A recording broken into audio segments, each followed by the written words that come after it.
Bom dia, professor Lucas. Bom dia, turma.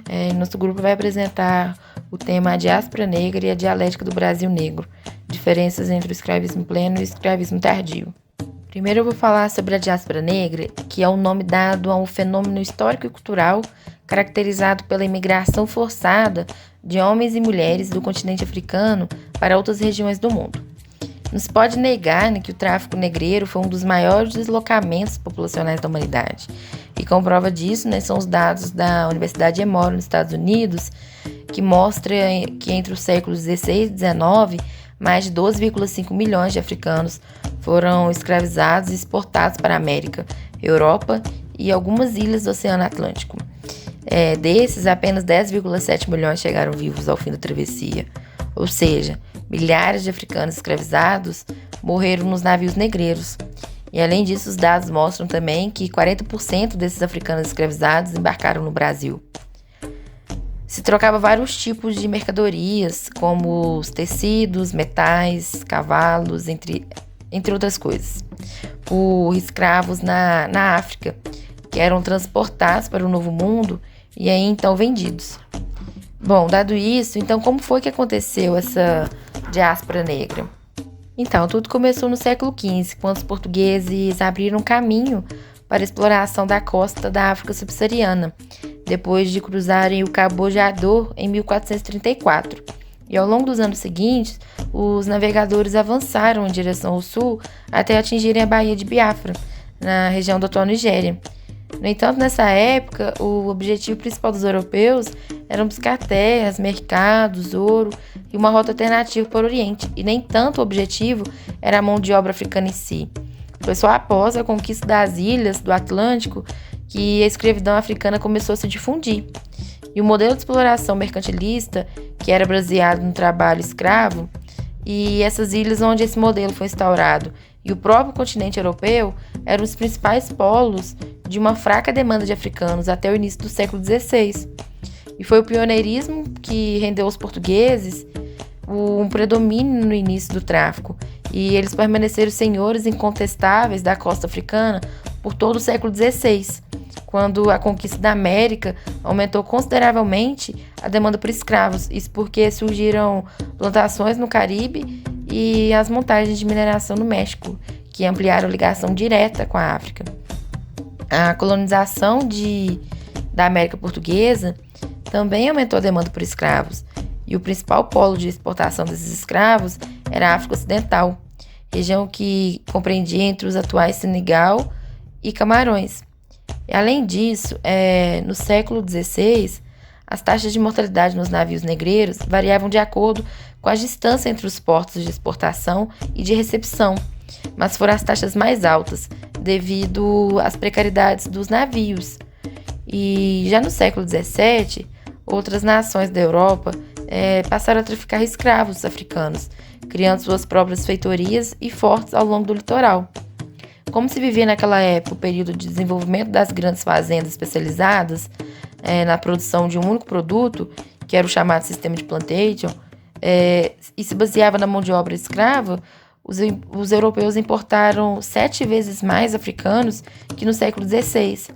E esse sistema se espalhou principalmente na América Portuguesa, que se tornou a maior produtora de cana-de-açúcar do mundo. E foi no século XVIII que o tráfico negreiro atingiu seu ápice, já que o sul dos Estados Unidos, que se especializava na produção do algodão, que abastecia a Revolução Industrial, demandava uma mão de obra escrava cada vez maior. E no Brasil também crescia a demanda por escravos para extração do ouro em Minas Gerais. A indústria açucareira caribenha também atingia seu desenvolvimento máximo, que exigiam cada vez mais a mão de obra africana. E para exemplificar bem esse apogeu, enquanto no século XVII desembarcaram nas Américas 1 milhão de africanos, no século XVIII desembarcaram 5,6 milhões. E a queda do tráfico só se deu no século XIX, com a Inglaterra, que foi o primeiro país a cessar essa atividade em 1807. E além disso, o início de um período revolucionário nas Américas foram marcas para o fim do tráfico. E seguindo o exemplo da Inglaterra, a maioria das ex-colônias aboliram fortemente o tráfico de escravos. Entretanto, Em vários casos, como no caso do Brasil, o contrabando ilegal continuou a manter o fluxo de escravos que abastecia regiões de cultivo. Porque no Brasil, mesmo com os ideais abolicionistas, leis que foram criadas que não obtiveram impacto imediato, o tráfico persistiu até meados do século XIX, porque a economia cafeeira estava se expandindo muito no país. E com isso, a demanda por escravos crescia fortemente, aumentando o tráfico. E somente com a lei criada em 1850 que se conseguiu pôr fim ao comércio ilegal. Mas foi preciso mais ainda de uns 30 anos para que a escravidão fosse de fato abolida no país, que se deu com a Lei Áurea em 1888. É uma lei que foi sancionada pela princesa Isabel. Bom, vale dizer também aqui as condições de vida dos escravos nos navios negreiros. Os porões eram úmidos, muito apertados, mal cheirosos e com baixa ventilação. E além de serem espancados e vigiados, os africanos também eram mal alimentados e a ausência de nutrientes causava doenças, como o escorbuto, provocado pela carência de vitamina C. Mas era nos porões que surgia a cumplicidade entre eles. Porém, tal companheirismo podia ser perigoso para os capitães, porque mesmo vigiados, os africanos se rebelavam a bordo. Quando eles já estavam nos mercados para venda, eles passavam por novas inspeções médicas, que eram feitas por barbeiros cirurgiões negros, que também cortavam os cabelos, os enfeitavam para esconder possíveis deformidades, e eles ganhavam uma troca de roupa.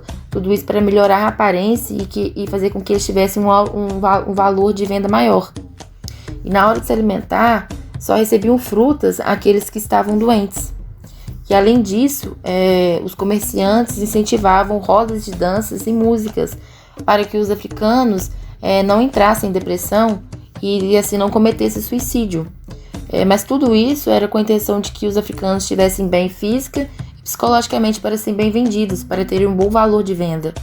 E quando estavam preparados, os comerciantes anunciavam a venda, primeiro dos mais desvalorizados, que eram os velhos, ou os que tinham alguma deficiência, ou então aqueles que ainda estavam doentes, para só depois eles pôr à venda aqueles que valeriam mais dinheiro.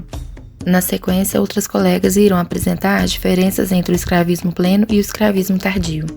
Falaremos agora a respeito da dialética presente no Brasil negro, a diferença entre escravismo pleno e escravismo tardio.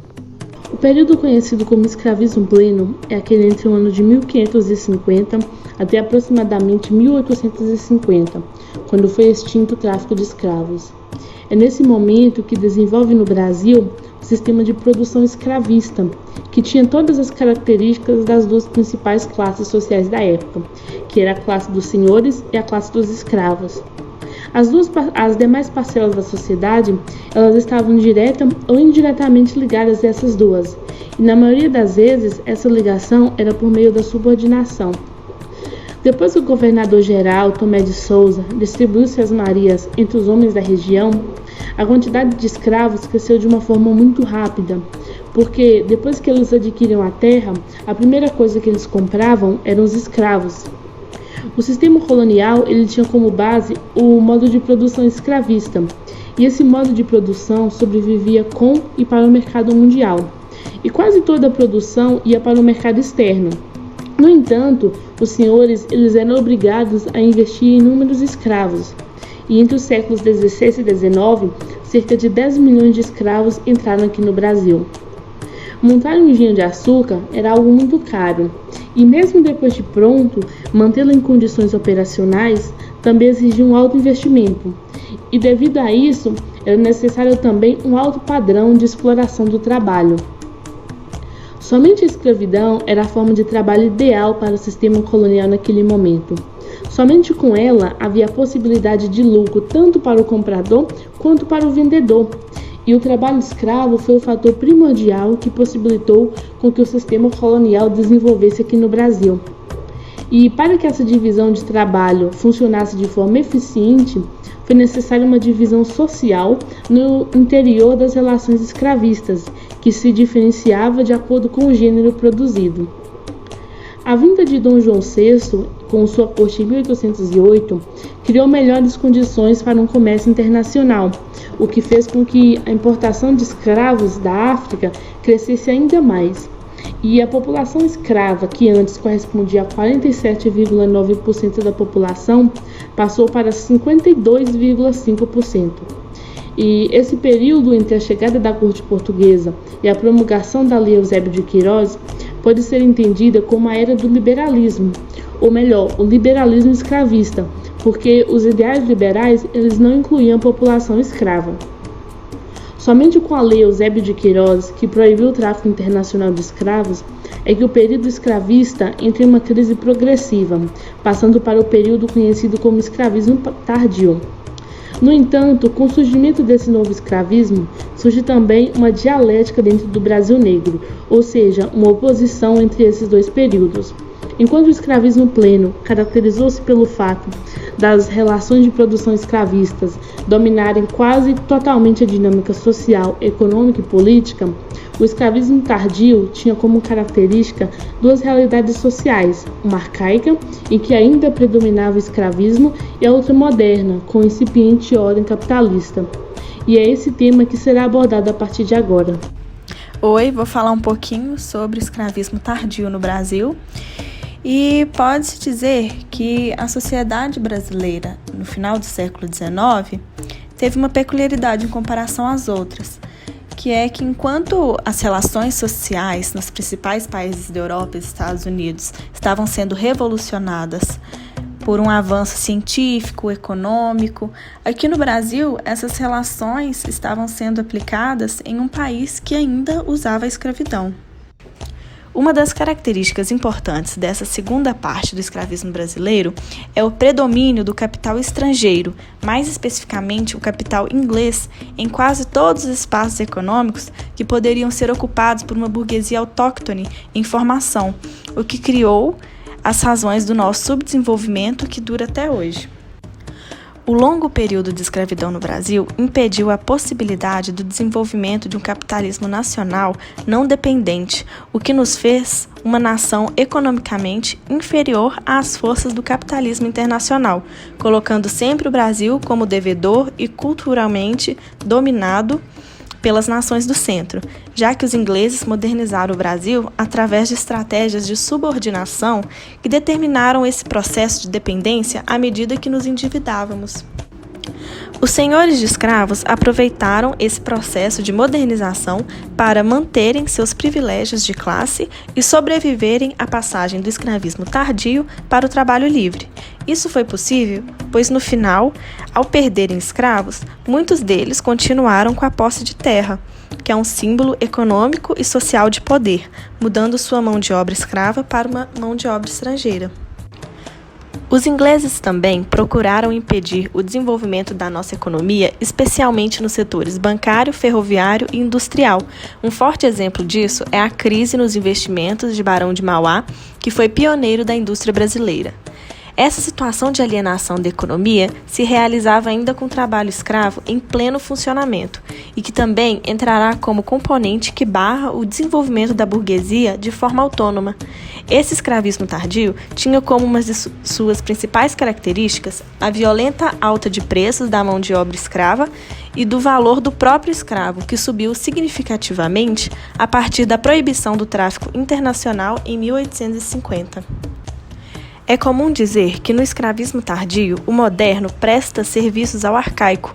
Um exemplo disso é a modernização nas formas de navegação, que passou a ser a vapor, que ajudou a diminuir o trajeto da viagem da África para o Brasil dos escravos através dos navios tumbeiros.